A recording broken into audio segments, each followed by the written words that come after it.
O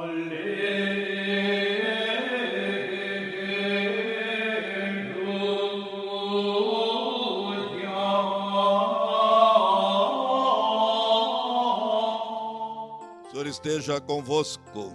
Ele está no meio de nós. Proclamação do Evangelho de Jesus Cristo segundo João. Glória a vós, Senhor.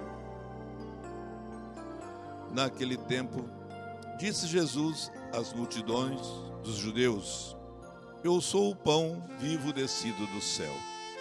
Quem comer desse pão viverá eternamente.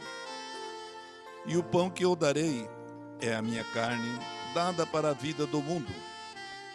Os judeus discutiam entre si, dizendo: Como é que ele pode dar a sua carne a comer?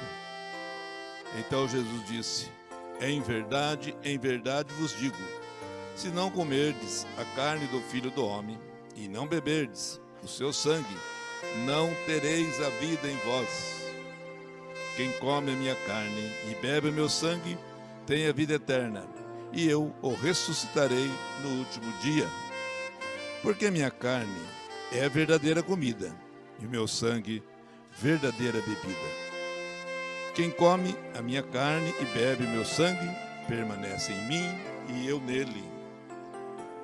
Como o Pai que vive me enviou, e eu vivo por causa do Pai, assim aquele que me recebe como alimento, viverá por causa de mim. Este é o pão que desceu do céu. Não é como aquele que os vossos pais comeram. Eles morreram. Aquele que come este pão viverá para sempre. Palavra da salvação. Glória a vós, Senhor. Irmãos, queridas irmãs, estamos unidos no amor de Cristo para celebrar esta solenidade de Corpus Christi, ou seja, a festa do corpo e do sangue de Cristo. Além de motivados pela fé, nos motiva também o desejo de testemunhar nossa união em torno da certeza na presença real de Jesus Cristo na Eucaristia. Corpus Christi é a festa da unidade em torno da Eucaristia, que manifesta a universalidade e a unidade da Igreja que vive da Eucaristia. Por isso nos alegramos, pois sabemos que todos que estão nos acompanhando nesta noite querem dar sentido às suas vidas, suas histórias, seus sonhos, suas realizações, seus anseios de futuro feliz, suas lutas pelo bem comum, na busca pela construção de um mundo fraterno, justo e solidário, se alimentando com o pão que vem do alto. Tudo isto é universalidade. Tudo isto é unidade. Igreja, Eucaristia. Amados irmãos e irmãs, a primeira leitura do livro do Deuteronômio, Moisés dirige-se ao povo de Israel antes de entrar na terra prometida. E relembra os 40 anos de peregrinação no deserto, onde o povo foi provado e ao mesmo tempo preparado para iniciar uma vida nova. Neste longo tempo, Deus não só colocou seu povo em provação, mas saciou sua sede e o alimentou com maná. Por isso, então, Israel deve ser grato e nunca se esquecer do que o Senhor lhe fez. Libertou, guiou, protegeu e alimentou o seu povo. Então, este primeiro aceno que esta leitura do Deuteronômio nos apresenta, nos contextualiza aquilo que seja a Eucaristia para nós. Ação de graça, tanto quanto nós temos que agradecer a Deus porque Ele faz pela humanidade, por aquilo que Ele realiza na nossa vida e para a nossa vida. Queridos irmãos e irmãs, olhando a nossa realidade, nós precisamos realmente chegar a ter esta visão de noção de tempo e espaço da ação de Deus na nossa vida. E a Eucaristia nos ajuda a perceber, a sentir, a contemplar, a viver esta proximidade do Senhor que nos ama. Deus continua caminhando com o seu povo. E a terra prometida, ela vai se construindo na história, no nosso hoje, enquanto construímos o reino, implantando e vivendo seus valores, até o dia da nossa chegada a Jerusalém Celeste. Sentimos como provação a fome de justiça, a sede de condições iguais para todos viverem com a dignidade de filhos e filhas de Deus, a força para banir a violência e construir uma nova humanidade baseada no respeito e no amor. E é justamente a Eucaristia que sacia esta nossa fome, que nos encoraja, que nos motiva e nos enche de esperança para fazer este mundo ser melhor. Quando nós olhamos a realidade que nos cerca pelo nosso humano, muitas vezes a gente pode se deparar com desânimo e ficar meio desacreditado na vida, no homem, nos acontecimentos da vida. Quando nós percebemos quantas pessoas que sofrem pela desigualdade, alguns cada vez mais ricos e outros cada vez mais pobres, e aqueles que muitas vezes estão cada vez mais ricos é a base da exploração dos mais pobres. Quantas injustiças nós encontramos realizada por este mundo afora, e quem sofre com tudo isso é o povo que não tem vez e não tem voz. Quanta violência, violência física, violência verbal, violência moral. E muitas vezes a gente se sente impotente diante de tudo isso. E diante deste quadro, muitas vezes a gente acaba até se perguntando: como é que pode mudar tudo isso? Como é que pode transformar tudo isso? A Eucaristia é a resposta. Quando nós comungamos o projeto de Jesus. E o projeto de Jesus é a edificação do seu reino. E quando nós comungamos, nós não estamos ali apenas para se saciar, mas também para estar em comunhão com Jesus, para que o seu projeto possa ser vida e possa ser vida para todos. Na segunda leitura da segunda carta de São Paulo aos Coríntios, o apóstolo adverte sobre o perigo das divisões nas celebrações dos banquetes sagrados e exorta para que não se perca a consciência da unidade que a comunhão do corpo de Cristo exige.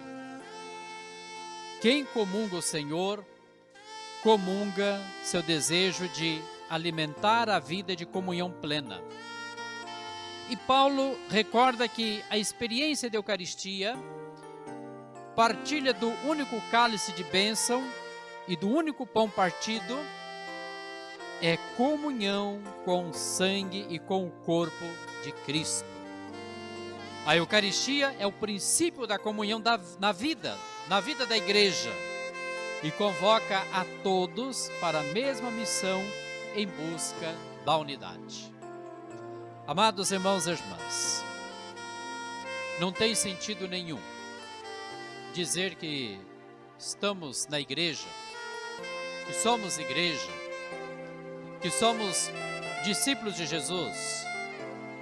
Não tem sentido nenhum comungar a Eucaristia se muitas vezes nós não trabalhamos para a unidade, para a experiência de comunhão dentro da igreja, onde todos devem caminhar juntos, comunhão na família, onde deve ter harmonia, respeito, diálogo, comunhão no ambiente de trabalho, aonde deve-se ter partilha, comunhão na sociedade, aonde se deve ter a solidariedade. Então não tem sentido comungar Jesus, viver a igreja, se eu trabalho para a desunião, para dividir, para separar, quando não me esforço para que as pessoas se encontrem, para que haja uma reconciliação, para que vivam verdadeiramente como irmãos. Eucaristia implica da nossa parte em ser ponte, que una um extremo ao outro. É unidade.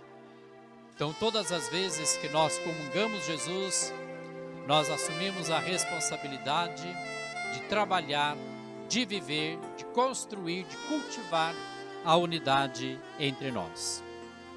São João Paulo II, ele havia dito assim, que a igreja é escola e casa de comunhão. A igreja é escola e casa de comunhão. Na igreja, como escola, eu aprendo e ao mesmo tempo eu ensino. Devo ser discípulo e ao mesmo tempo mestre da comunhão. Então, as diferenças, seja de qualquer dimensão, não pode estar acima do desejo convicto de sermos instrumento de comunhão. É natural que, pelo fato da gente conviver com mais pessoas dentro da igreja, em casa, na família, no trabalho, nos vários círculos sociais, é natural que haja diferença. Ninguém é igual. Cada um tem uma maneira de pensar, tem uma cultura, tem uma formação, tem um ponto de vista diferenciado, mas não é porque existe a diferença que a gente tem que viver separado um do outro, distante um do outro. São Paulo já havia ensinado que é nesta diferença que se constrói a unidade. Na diversidade é que se constrói justamente esse espírito de comunhão. Olha que bonito isso. Pelo fato do outro pensar A, um outro pensar B, eu pensar C, juntando tudo isso, surge o novo. E aí é que tem a ação do Espírito Santo. A vida de comunhão nos ajuda a enxergar como o Espírito Santo age em nosso meio, pela nossa vida, pela vida do outro. Mas para que isso aconteça, a gente precisa aprender a derrubar muralhas que nos separam para viver a comunhão, para vivermos espírito de unidade. Amados irmãos e irmãs, em um mundo que se quer globalizado, as divisões ideológicas, culturais, sociais e tantas outras não podem influenciar a nossa caminhada de igreja. Não é porque muitas vezes o mundo, na sua modernidade, no seu progresso, tem um jeito diferente talvez de ver a vida, de ver as relações sociais, que isso pode, tem o direito de dizer como nós cristãos devemos viver. Pelo contrário, nós devemos ser um sinal, um testemunho para o mundo que a verdadeira convivência humanitária se dá pela experiência de comunidade, de comunhão. O mundo realmente não tem autoridade para nos dizer como a gente se comportar como cristão, mas nós podemos ajudar o mundo a fazer um caminho para Deus. Irmãos e irmãs, uma comunidade sem testemunho de unidade, um testemunho corajoso de comunhão, não merece ser chamada de comunidade do ressuscitado. Por isso, seja qual for a comunidade que a gente participa, quando falo comunidade aqui, não estou fazendo referência apenas à experiência eclesial, ou seja, a vida de igreja, mas a comunidade nos outros ambientes que a gente se faz presente, porque aonde tem mais de uma pessoa já é comunidade. Então ali, se não tem esta unidade, se não tem uma experiência de comunhão, não pode-se dizer que é uma experiência com o ressuscitado. Porque o próprio Jesus havia dito: onde 2 ou 3 estiverem reunidos em meu nome, eu estarei no meio de vós. Mas como Jesus vai estar no meio de um grupo que não se amam, não se respeitam, não se querem bem, se agridem, até quase se matam, não é experiência de Jesus ressuscitado. No Evangelho proclamado e também escrito por João, Jesus, a palavra viva de Deus, que se tornou carne, ele afirma: eu sou o pão vivo descido do céu. Eu sou o pão vivo descido do céu. Pão que dá vida nova ao mundo. A oferta que ele faz de si mesmo na cruz se prolonga na Eucaristia. Aos judeus que murmuravam, Jesus reafirma que para ter a vida eterna é preciso comer a carne do Filho do Homem e beber o seu sangue. Permanecer em Jesus tem um significado muito grande. E permanece em Jesus quem o comunga. E isto significa aquele que está pronto para viver a sua causa. Trocando em miúdos, vestir a camisa de Jesus. Se nós não estamos prontos para vestir a camisa de Jesus, para comungar, viver pela causa dele, nós não podemos participar da Eucaristia. Porque a Eucaristia, meus irmãos e minhas irmãs, muito mais do que devocionismo, ela é compromisso de vida. A minha vida precisa se transformar em vida de Cristo. As pessoas que me olham pela rua têm que ver um outro Cristo em mim. Paulo já havia dito a respeito disso, que a gente precisa chegar à altura de Cristo. E vamos ser sinceros, quanto ainda nos falta para termos os mesmos sentimentos de Jesus? Chegar à altura de Cristo. Falta muito. Mas mesmo que a gente se depare com as nossas limitações, com as nossas fraquezas, não vamos desanimar.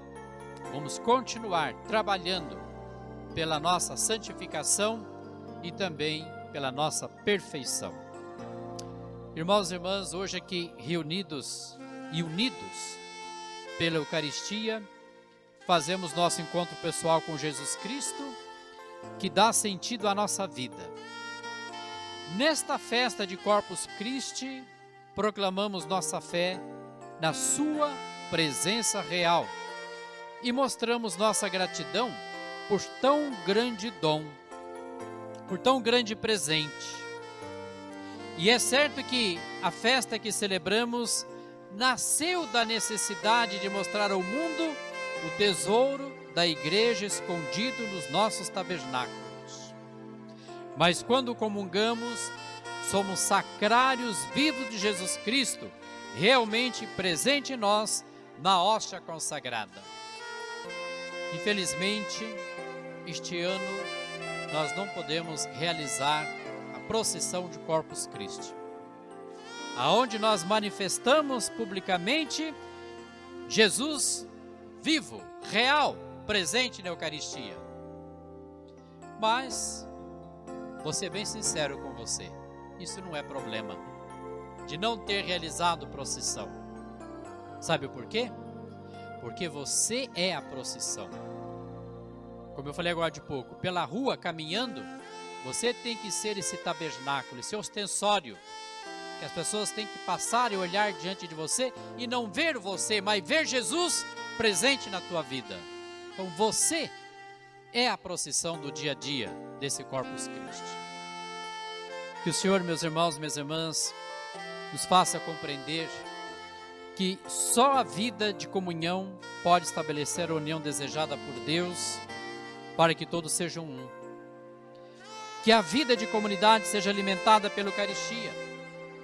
Que nós tenhamos a mais convicta certeza de que a Igreja vive da Eucaristia e que ela realize aqui na terra a comunhão que vivemos no céu, na eternidade da comunhão perfeita em Deus que é Pai, Filho e Espírito Santo.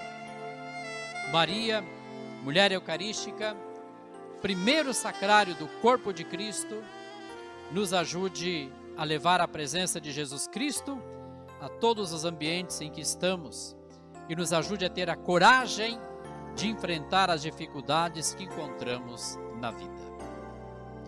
Graças e louvores se dê a todo momento ao Santíssimo e Diviníssimo Sacramento.